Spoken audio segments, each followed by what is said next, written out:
लगा सकता है कि ये मूर्ति विश्व रत्न बाबा साहेब डॉक्टर अम्बेडकर की होगी। ये तस्वीरें उस महानायक की हैं जिसे आज पूरी दुनिया सलाम कर रही है। ये उस मुक्तिदाता के बन रहे स्टैचू की तस्वीरें हैं जो जन्मा तो भारत की मिट्टी में था, लेकिन उसकी शोहरत आज सारे जहां के आसमान को नाप रही है।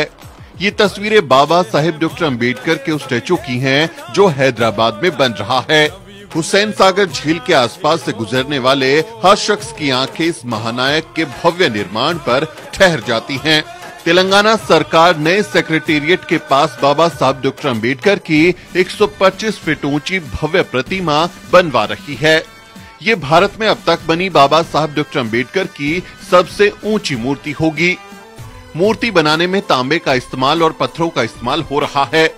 मूर्तिकारों ने कहा कि बाबा साहब के जूतों के फीतों से लेकर बाबा साहेब के कोट की सिलवटों और हाथ में संविधान की किताब से लेकर डॉक्टर अम्बेडकर के चेहरे के एक्सप्रेशन तक बहुत ही बारीकी से काम किया गया है, ताकि भारत रत्न बाबा साहब का ये स्टैचू देखने वालों की आंखों में हमेशा के लिए बस जाए। इस स्टैचू की खास बात ये भी है कि बाबा साहब के हाथ में जो संविधान दिया जा रहा है उसमें भारतीय संविधान की ओरिजिनल कॉपी भी होगी। यहाँ तक कि संविधान सभा की बहसों को भी इसके अंदर डाला गया है। यानी 125 फीट के बाबा साहब भारत के असली संविधान को हाथों में लेकर खड़े होंगे और भारत को संविधान के मुताबिक एक समतावादी राष्ट्र बनाने की प्रेरणा देंगे। तेलंगाना की चंद्रशेखर सरकार ने इस प्रोजेक्ट की शुरुआत की थी। 125 फीट के स्टैच्यू पर 147 करोड़ रुपए का खर्च आएगा। सरकार इसे आने वाली 14 अप्रैल यानी बाबा साहब की जयंती पर लॉन्च करने वाली है।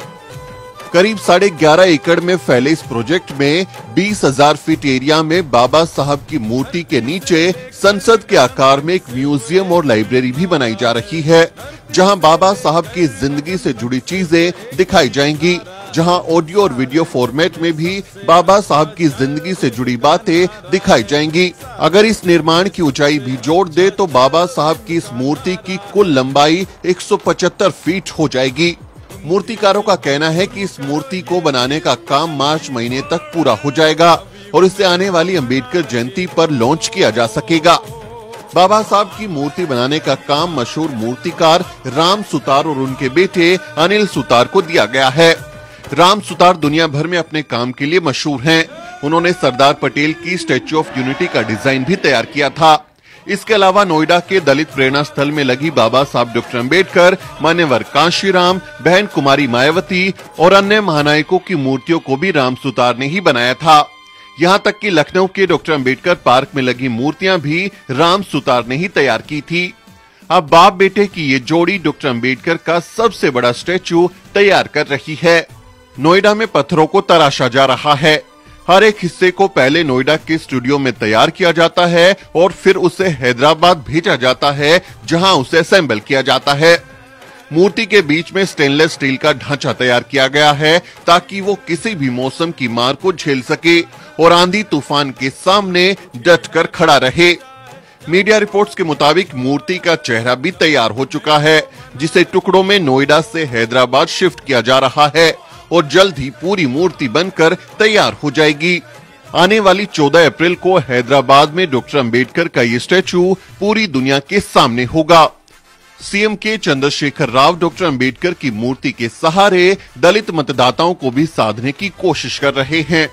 तेलंगाना में पिछले कुछ महीनों से बसपा के आरएस परवीन जबरदस्त चुनाव प्रचार कर रहे हैं। ऐसे में ये देखना दिलचस्प होगा कि चुनाव में डॉक्टर अम्बेडकर की मूर्ति बनाने वाले को जीत मिलेगी या फिर बाबा साहेब के सपनों का भारत बनाने का दावा करने वाली पार्टी को। लेकिन चुनावी नफे नुकसान के अलावा डॉक्टर अम्बेडकर की ये विशालकाय मूर्ति जुल्म के खिलाफ डटकर खड़े रहने की हिम्मत सदियों तक देती रहेगी। आपका इस बारे में क्या कहना है? बाबा साहब डॉक्टर अम्बेडकर के स्टैचू पर आप क्या सोचते हैं? कमेंट करके जरूर लिखें और हमारे चैनल को भी जरूर सब्सक्राइब करें। Bureau report, the news beat.